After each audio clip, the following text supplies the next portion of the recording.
Hello,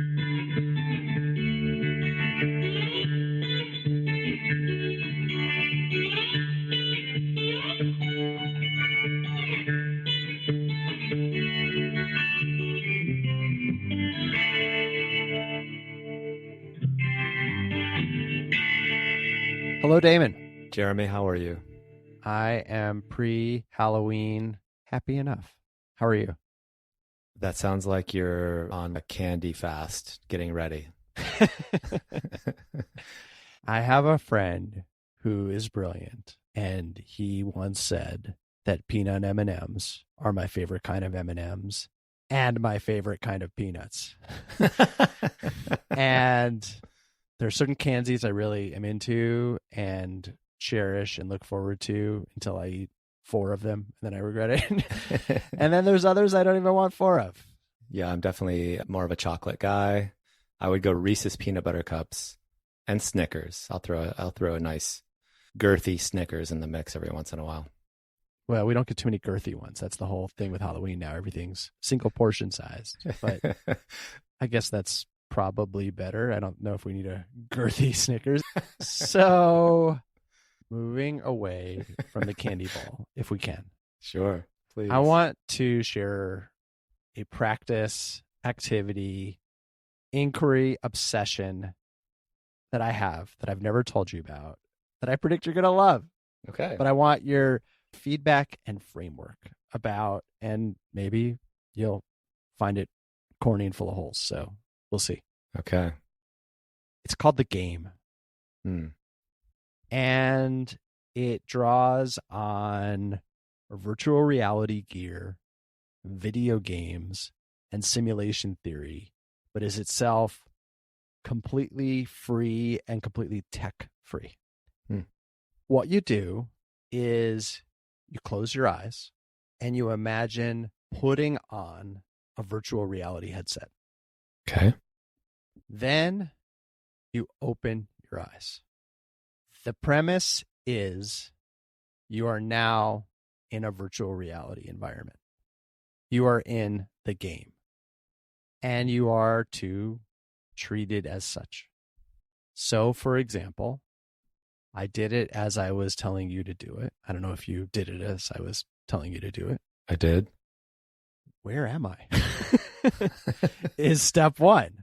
What is this environment that I have been transported into? So I look around, and I seem to be in a room. And there are books and bookcases, there's dictionaries, there's a computer screen, there's family photos, there's a history here, maybe a profession or at least an interest. Out the window, there's blue sky, there's white clouds, there's yellow, brown, orange, green leaves in trees that are fluttering. I'm starting to notice light outside. It looks to be midday-ish. My toes are cold. I have toes. Whoa. I scoot back. I look down and I see bare feet. I stretch my hands out and I see hands. Oh, there's a wedding ring. Interesting. I'm getting a sense of my avatar. I'm looking down. Oh, wait a second. This computer screen has a bit of a reflection, and I can see dim echoes of the face. Okay. Now, what do I do? Well, I do whatever I want. I explore this environment. And one thing that's remarkable about it is this is a really amazing virtual reality. Mm-hmm. I don't know if you've ever used virtual reality, if you've ever put on one of those headsets. Have you? I have, yeah. There's a transporting quality to them because there's not a visual seam, if you will, where the screen ends and the rest of the world begins. And yet the graphics quality is not as good as this, but there are similarities. I can see clouds and sky in there, but they don't seem quite as detailed or as big a sky as the one I'm seeing here. There's things on the wall, but they don't seem quite as nuanced. Let me see something. If I take up one of these books, as I've tried to do in a virtual reality environment, when I try to pick those up, I find I can't actually open them up and read them. They're decorative, like wainscoting. Mm-hmm. But this book I can open and I can turn the pages and I can see it. And I had that physical sensation too. It's beyond the visual. I could feel my feet being cold, but I also have a sweatshirt and my mid body feels quite warm. I see a glass of water. I'm going to reach to it, sip, so I can drink. And I bet I could taste. It's something I definitely want to explore. That'd be crazy. If I put this thing on and I can taste. And then I have a bit of a problem conversationally with you because I am a bit tethered to this microphone. But okay, I'll work with those constraints. Without them, though, in the game as I often play it, I don't have that constraint. And I can walk out of the room and I can see what's in the next room. What do I want to do? Do I want to start reading these books that are here next to me? Do I want to drink this water? I look for that food, see if it's got taste. How good is the sim? Do I want to go out and look at these trees, turn them over? If I see other houses, like, can I read the books inside those?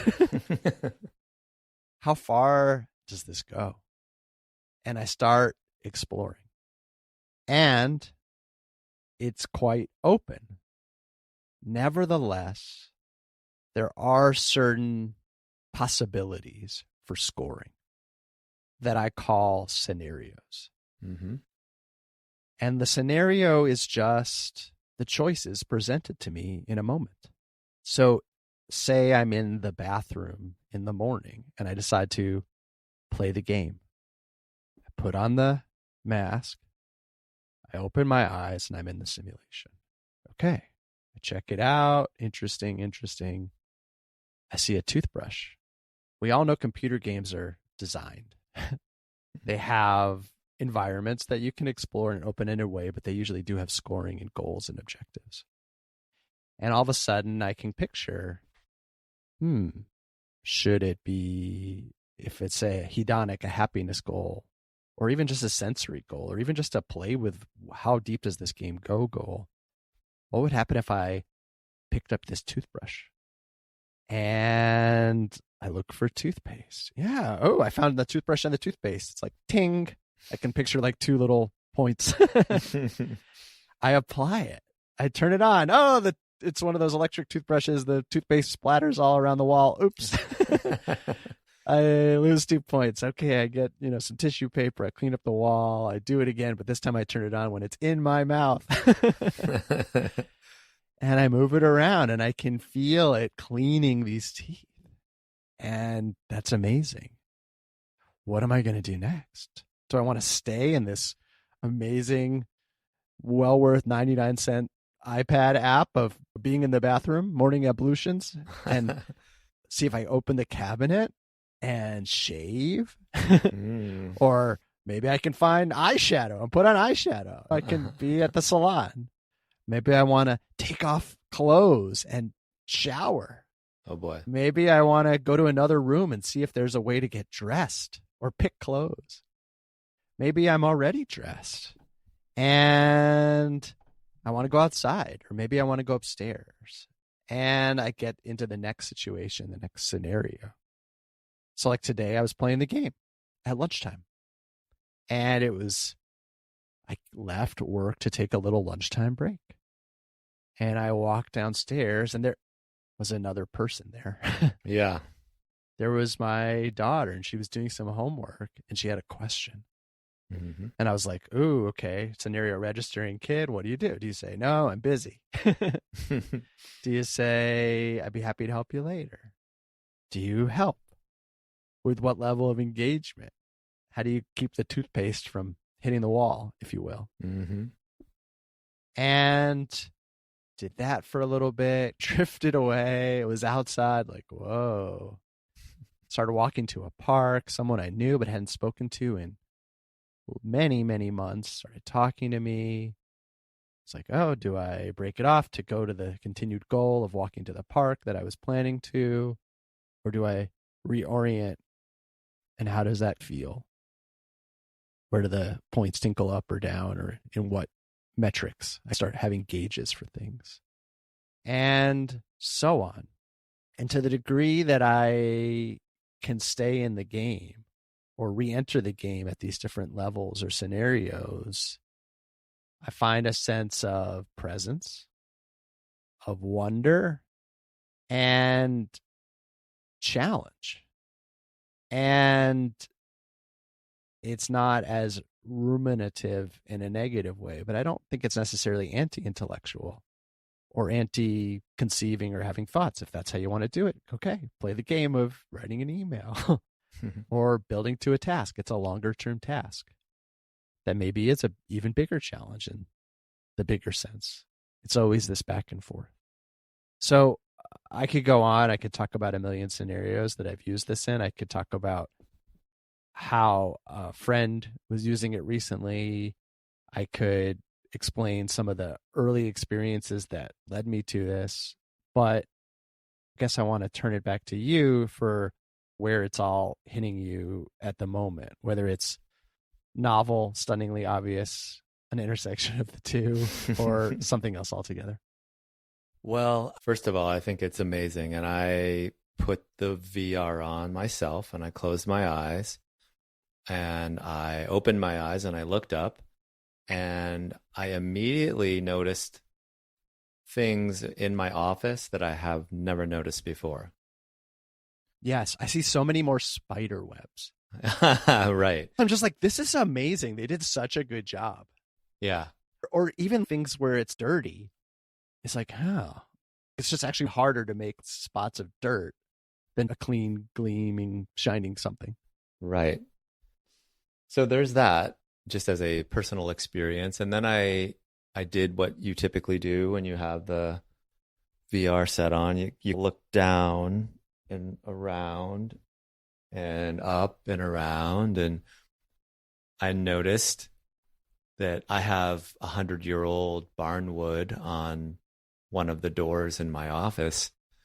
And I noticed the detail within the wood, that there are all these holes where nails went in and the different striations in the wood that I hadn't noticed before and the different remnants of flecks of paint. And what I notice about how it's normally when I'm not playing the game in this case is that I transcribe a very generic label on the door. Oh, it's the barn door. Yeah, cool. And without the detail. So we are open ourselves up to this wonderment, and our mind and our thinking mind is constantly has that reel going. And that's not always a bad thing. As you said, you can be in default mode network, but that can be creative, for example. But the mind is always rambling on about experiences, but it cannot deliver an experience. I love that. And I think that's the thing that sticks out, that we have experiences that were essentially, it's like when you watch the governor give a state of an emergency and there's a person in the corner who's doing sign language. Yeah. And in a way, we're having experience in life and there's an interpreter that's in our head telling us about the experience. It's almost like glasses that aren't your prescription, so they just make everything fuzzy. Or maybe it's like having a headset piece like a news anchor does. So you're constantly getting all this verbal overlay to your experiences that makes you have to diminish your sense of your senses because you can't take them both in at 100%. Right, right. So it's in a way you're stoking this embodied self-awareness where you're having a felt experience when you're playing the game. And having a felt experience is much different than having that interpreter tell you about the experience. And within that felt experience, you're experiencing what's going on within you. You're experiencing the boundaries, the body and motion. So those are things that are going on with your balance and equilibrium, coordination. And you're experiencing what's happening within the more autonomic sense of your feelings. And you're able to also tap into emotional feelings. So the happy, sad model. And within the game, you're giving yourself permission to live within the felt experience and not just the thinking experience. So I think there's tremendous value in that exercise because, as you said, it could be intellectual, it could be interpersonal, but the relationship that you have to the surroundings, you are in the world. And I think that's another profound that's a profound thing to underscore, that often we feel like we're here and the world is there. Mm. And what you did by putting on the headset is you went into the world. And so now you're a player, you're an active member within the world. And this is another thing that the mind often, we have this disassociation that we are just another player within the game. And we think that the game's over there and we are over here. We're trapped behind our eyes. And so I think that you're drilling down into the present moment in a deeper way. I think that you're allowing and giving permission to see things through a fresh set of senses. And you are, in a really elegant way, telling that chatterbox within that this doesn't need interpretation right now. That I'm setting the intention to pay attention. The active scoring, if you will, is something that I want to emphasize as well. Mm-hmm. Because I don't know what the word is. If it's not sensory, it's intuitive, if you will, but that doesn't make it not clear or measurable. I think you can tap into your intuition just like you can tap into your senses. Mm-hmm. And even by intuition, I really mean intention. Mm-hmm. In every experience, you have an opportunity to overlay it with intention.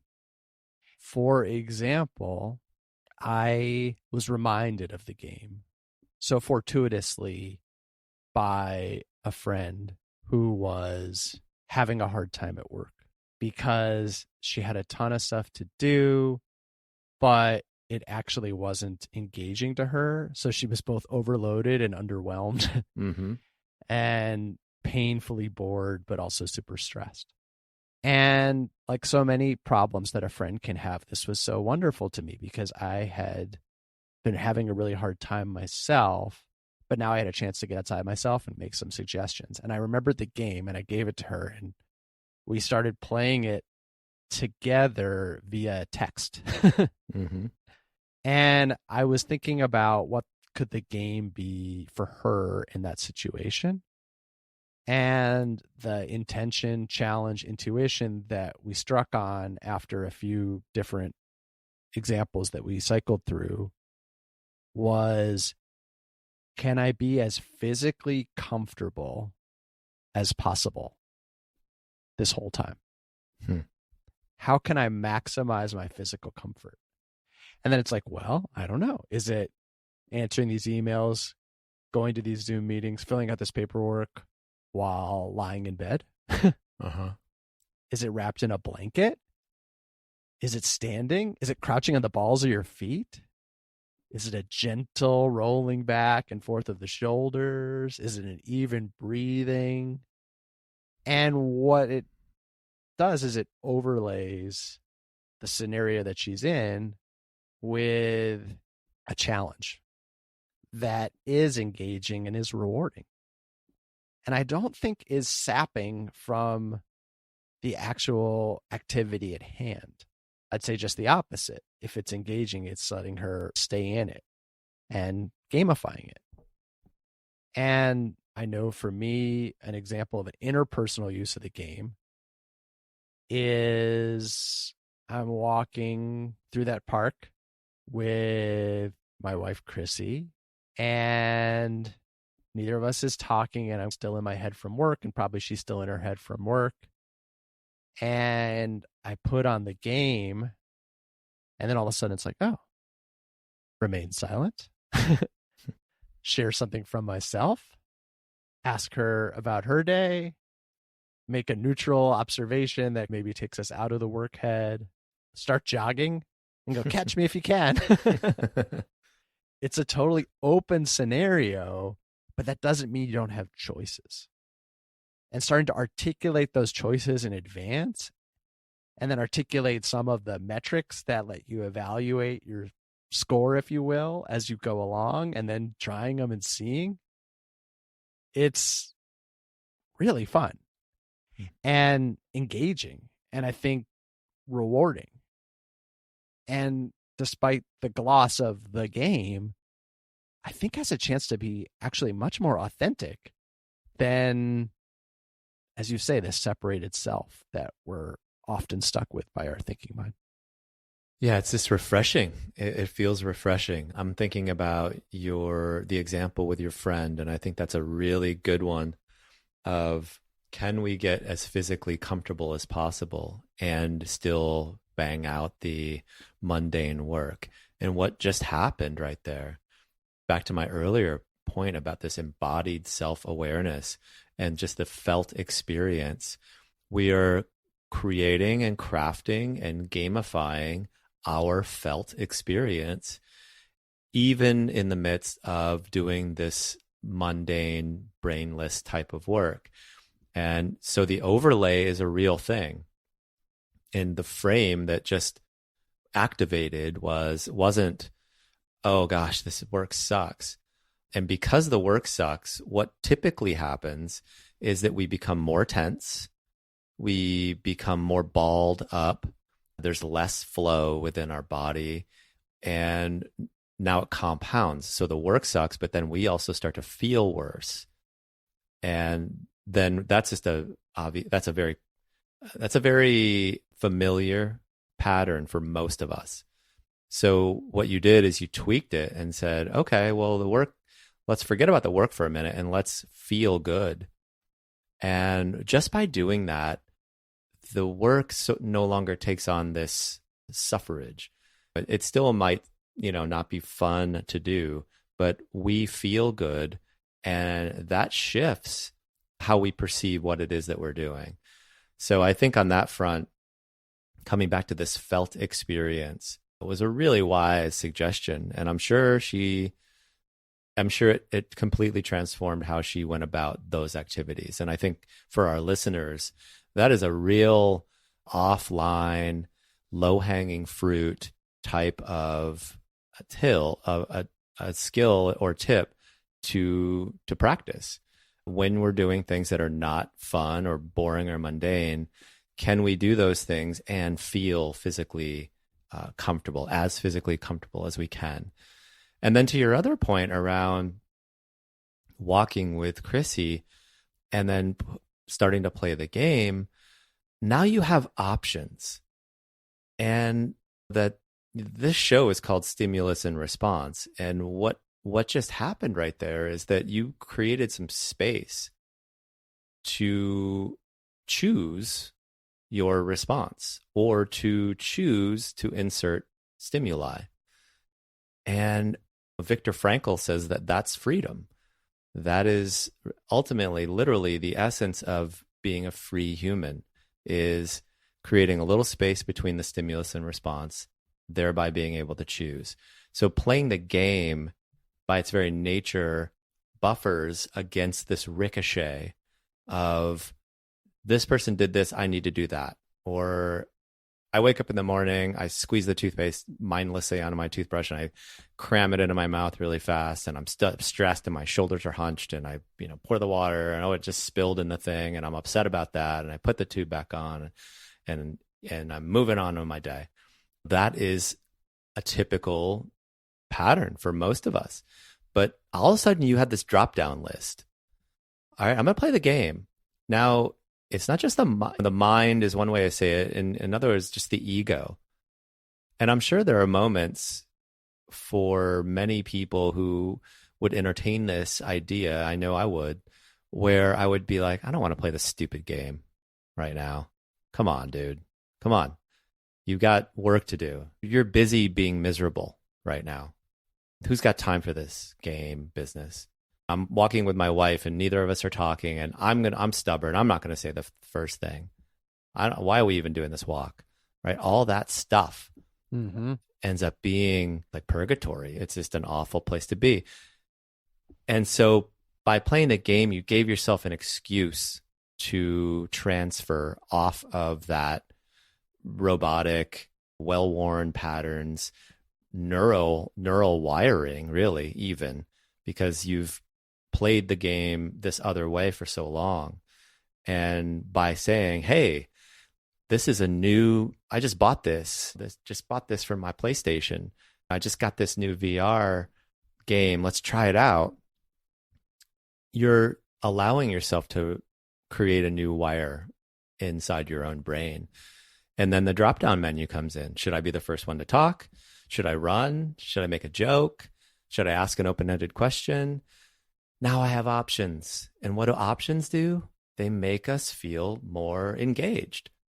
They make us, there's another part of our brain called the seeking system that suddenly this is an adventure. And what else happens? We get a little squirt of dopamine, and dopamine feels good. And if we give ourselves 2 points for asking an open-ended question, we get another little hit of dopamine, and that feels good. Hey, this is fun. And now we're more present. Our nervous system has regulated. We've got out of the old condition, the old pre-programming, all that wiring. And we are genuinely, truly more connected to the present moment. Back to the very beginning where I start to see things through a different lens because I put the headset on. You are now in a different lens within this walk down the street. And you've shifted scenarios. I've gone from the silent walk and now I've entered the conversation. Like in an old style video game, it would actually like shift screens and I go, oh, I did do the right number of toggles and clicks and got over the right troll and shot the right mushroom or whatever. And now I'm in this conversation. I'm in a whole new scenario, for example. Or, oh, we started that and then I fell out of it. Mm-hmm. Don't. Okay, how do I try again next time? And it's like, but it's just a game. And so there's that. I think when you're not having the intention, when you don't have the drop-down menu, you are not there. Your skepticism, which I totally share about, that's silly. It's not a game. It's life.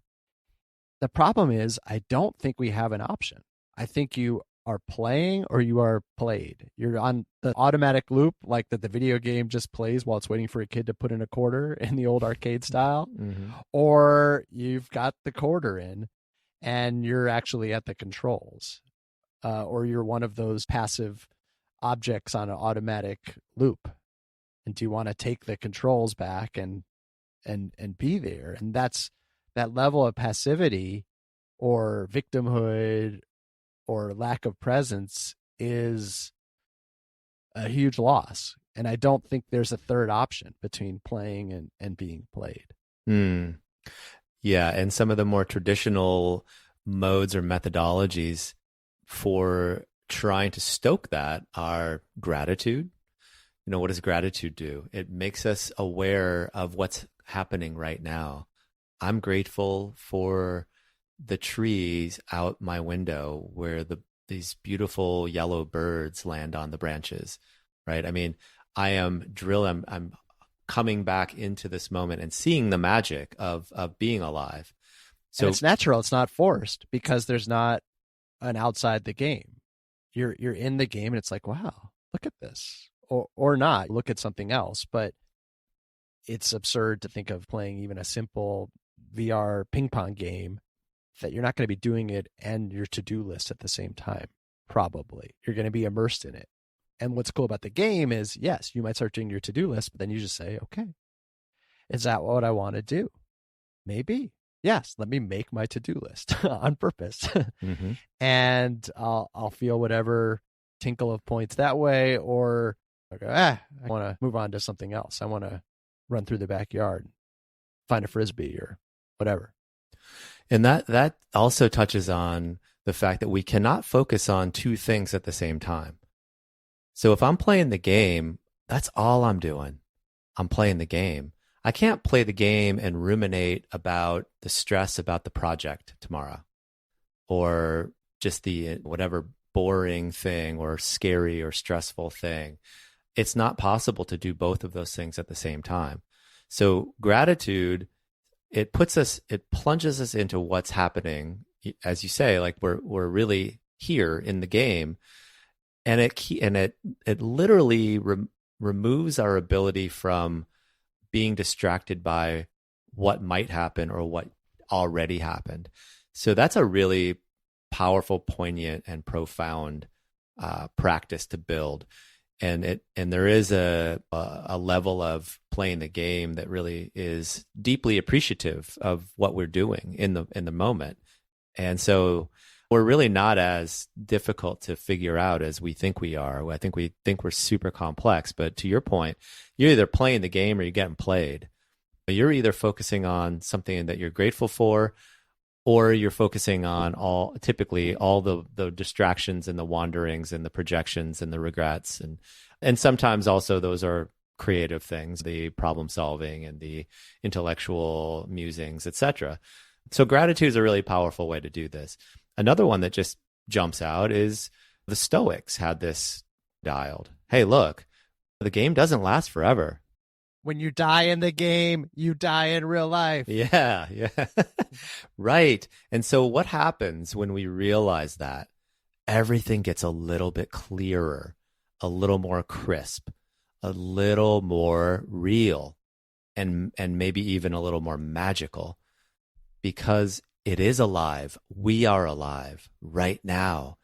And it takes us from getting played to being playing, when we realize that this isn't going on indefinitely. And there is no guarantees that it might be in a minute. It might be tomorrow. So I think that when people can get beyond the initial gut punch of that existential crisis and the overwhelm of being no longer here, if we can push through that, boy, the colors on the trees look more crisp, and the smile on your daughter's face just melts you every single time. And the sky is different and magical every time you look at it. And the moon, it just seems like it's just translucent and alive. Even the boring Zoom call takes on a new meaning when we can do that. And it is not escapist, or not necessarily escapist, is something I want to share. And let me explain why. I was miserable.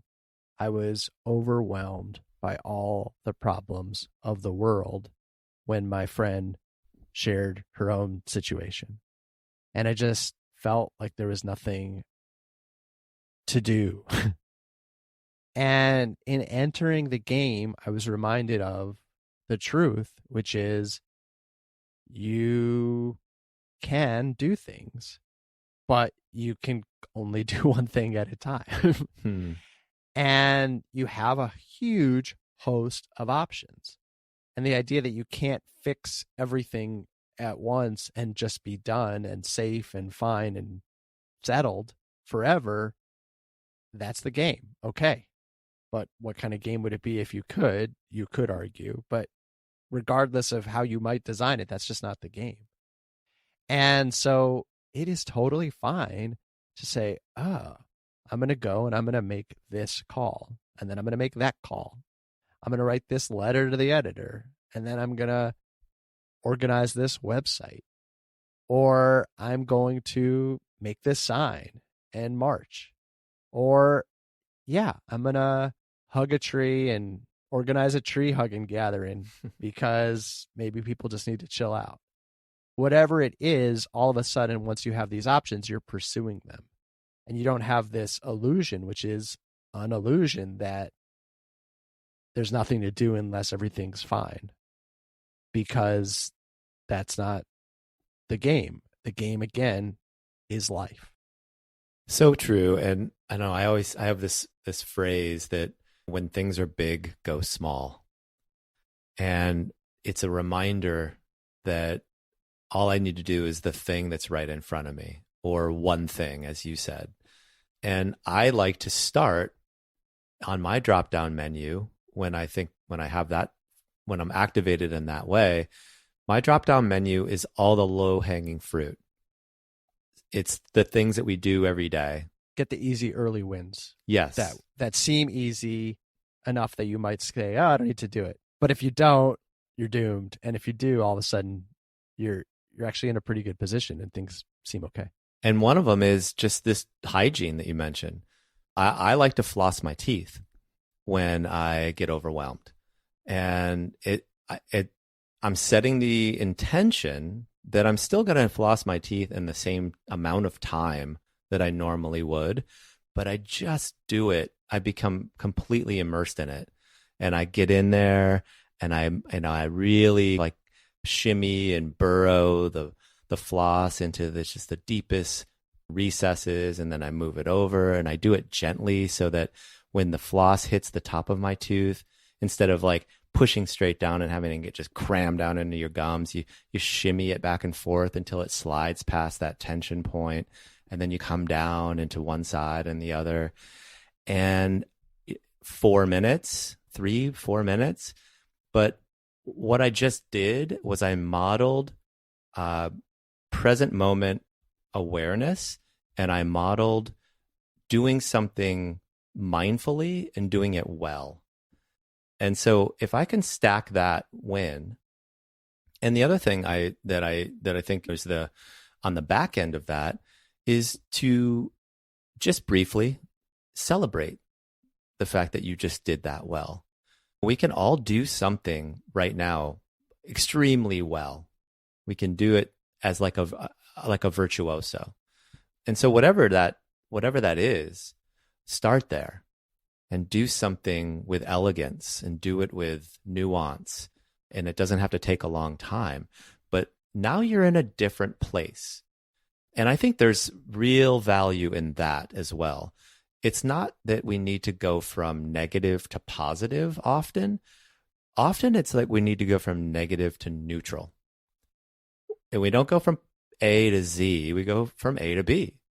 And then when we get to B, everything looks different than it did at A. So this is something that's very profound, and it's these small little lily pads, these small little stepping stones. But when you step on that one, instead of taking it for granted, do so with the grace of a dancer. And I think that we undervalue that we've shifted state with something that small. I want to share too from the physical comfort challenge. You talked about, hey, yeah, you're doing this thing you don't want to do, but at least you're comfortable. And I want to report you may still not be comfortable. I found over and over again that I wasn't comfortable, and it was still great. And I'll just explain the awareness. When I would check in on how I was doing, I would realize I was uncomfortable, and I would try to make shifts to become less uncomfortable. I wouldn't even say it was getting to comfortable or then more comfortable. It was, I'm looking at the text I sent. My butt is sore. I'm thirsty. I want to go to the bathroom and I'm holding my breath. Update. I got up. I drank water. I went to the bathroom. Now I am breathing. Update. I made myself a little snack bowl, which I never do, almonds and dried plums, seeing if that makes me more comfortable or not. ... Update, doom scrolled Twitter, shoulder tension, no breathing. Stood, stretched, conscious breathing, much better. Challenge, can I be comfortable during my nap? It seems obvious I should be able to, but it's actually challenging to relax, release tension, not get lost in thoughts. Like, even when I was taking a nap, it turned out I wasn't comfortable. It doesn't mean I wasn't doing it. I wasn't getting the rest I needed. I take these little 20, 25-minute cat naps once a day. But I realized, gosh, I'm holding my breath a lot. I'm not drinking water. I'm not going to the bathroom when I have to go to the bathroom. I'm not even comfortable when I'm taking a nap. And this wasn't my challenge. This is what I stole to my friend. And I noticed later in the day, I wasn't texting, but I was just driving to get some things, some food from a farm. And yeah, I was just like, gosh, I'm tense in here. Can I just be as comfortable as possible? And the awareness, made me a little bit more comfortable. I didn't just get more and more hunched until my discomfort had baked in. The clay was soft that I could at least try to adjust it. Mm-hmm. But just the awareness let me see, what's my score? It's like, I'm bad at being comfortable. Okay, it's a new game to me. If I was starting to play golf, I've never played golf. Mm-hmm. I'd be bad at it. That doesn't mean I wouldn't have fun. So I could just be like, okay, I'm a par. I don't know all the words, but mm-hmm. I'm a par 8 comfortable person. Mm-hmm. And maybe I can move down to a par 6 in the course of playing the game. Mm-hmm. And there are people that are par 1 or they beat par, whatever. Forgive me if I'm mangling all the ways golf actually works. But well, it's an interesting term for what you were just describing. They use the word handicap. Oh yeah, handicap. That's what it is. So each hole has a par, right? It's how many shots you should take. But your handicap is how many over par you are. Got it. How many over the average it should take someone. Yes. Yeah. So maybe I have a 11 handicap with physical comfort. Uh-huh. But I can chip away, right? I could be a duffer. Yeah. And get to meet people like, this guy's amazing. He's a 2 handicap at physical comfort. She is really racked. She's a 30 handicap, but she's playing in a different league. She's playing with all the other management consultants. They're all 30 handicap. So she's actually way ahead of some of her bosses and colleagues. So I just wanted to overlay that you don't have to get 100% to succeed to have it be fun to play the game, mm-hmm. which I think life can often feel like it's 100 or it's 0 too, but that's not true either. Right. Does the game have any boundary? Is there ever a reason to leave the game? Is life, with this understanding, the task is just keep getting back to the game? You're playing a game pejoratively, but actually you're only living when you're playing the game. One might argue. You don't have to do it, of course, with that explicit framework, but why not? Is it just a matter of keep putting on the goggles and seeing where you are and then going from there? Or is this just something to pop in and out as an exercise? Have I taken it too far with that last claim? Well, what's coming up for me when you say that is that every game has its bugs. And you see this all the time with the apps on our phone. You're just upgrading a bug about some glitch.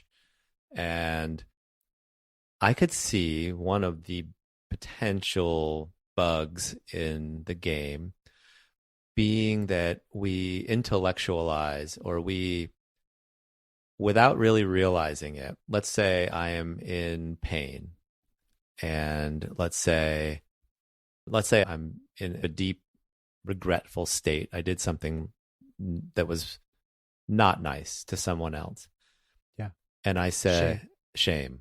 And I say, okay, I'm going to put the VR headset on and play the game. Oh, okay. Yeah. Okay. So from the dropdown, I see what my options are. I can move on. I could just wallow, apologize, move on. Yeah. Could do those things. So I would caution against the game being this film between the jagged rawness, which is what the intention of the game is, to be more raw and real and alive, as a security blanket from some of the whatever we put out in the world. We can't necessarily put the game on as a shield to not feel the repercussions from that game. I think that's beautiful. Yeah. I think to know you still have to experience your experiences, which is what the game is trying to help you do. But if it's in the way of that, I could see what you're saying emotionally or even cognitively. Just remember that it is always there. It is always free. I like to do the physical motion of pretending to put on the headset, but you can also not do that if, say, you're driving or you're with other people and it's a bit much.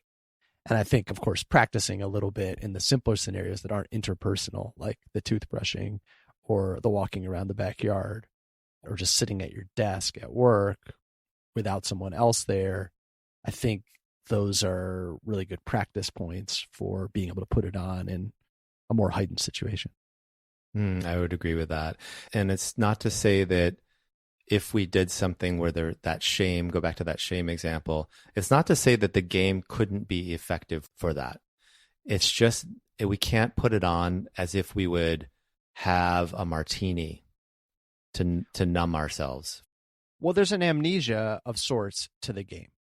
You're not bringing in all these thoughts about the past and the future nearly as much. And I think that is useful. It is good to be rooted in the present, which we almost never are.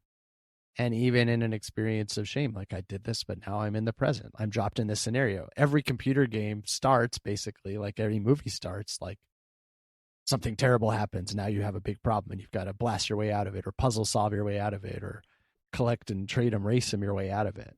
So it's not bizarre to say, I did this thing. And maybe it's still just a pop-up, and that's just a pop-up that we have to keep in mind. It's like, sit with this. Feel it. Cry. This is why you're, even in these whatever fighting games, your corporeal self, even if it's represented on the screen, it's not as effective, and it even gets blurry sometimes when you're at low power and low strength and low life source or whatever the units they use are. And I think we're not talking about necessarily you're literally physically dying, but you might be. You could be sick. You could be dying. Or you could have this emotional shame situation that you did something terrible. But at the same time, then you're still in the game. You still, it's like, what do you do with that? And what pops up? So maybe it's also just broadening our scope of examples for what to do. I play the game sometimes with my eyes closed. It's not like, oh, it only can be physically marveling. It can be like, wow, let me just really take in the sound. They have done amazing sound effects. Or it's turning it off all that stuff. Can I feel what's happening inside my body? Physically, but that's quite emotional too. What are our emotions, but our explanations for our physical and vice versa, probably. Another topic. So take us home with the headset on or off. What can listeners do with this? What can we do with this? And how do we understand life from this perspective and this experience? I think the key word was awareness.